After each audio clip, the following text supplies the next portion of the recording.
ایران نے امریکی اور اسرائیلی جارحیت کے 8ویں روز جوابی کارروائیوں کی 24ویں لہر کا آغاز کر دیا۔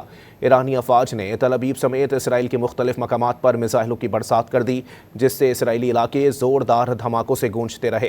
میزائل حملوں کے بعد تل ابیب میں مختلف مقامات پر آگ لگ گئی۔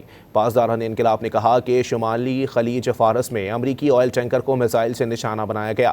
ایران نے عراق کی دارالحکومت بغداد میں امریکہ کی وکٹوریہ ملٹری بیس پر بھی ڈرون حملہ کیا ہے، جس کے بعد اڈے میں آگ بھڑک اٹھی۔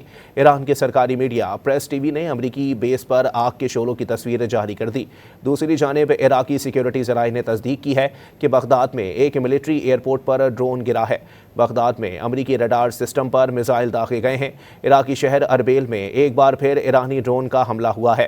پریس ٹی وی کے مطابق ڈرون سے ایک ہوٹل کو نشانہ بنایا گیا، جہاں ممکنہ طور پر امریکی فوجی موجود تھے۔ عراقی شہر بصرہ میں امریکی آئل کمپنی کے ہیڈ کوارٹرز پر بھی ڈرون گرا دیا گیا۔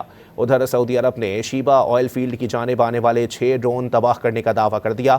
سعودی وزارت دفاع نے کہا ہے کہ شیبہ آئل فیلڈ کو نشانہ بنانے کے لیے چھوڑے گئے 6 ڈرون فضا میں ہی مار گرائے۔ ایرانی حکام نے اردن میں امریکی دفاعی سسٹم تھاڈ بھی ناکارہ کرنے کا دعویٰ کیا ہے۔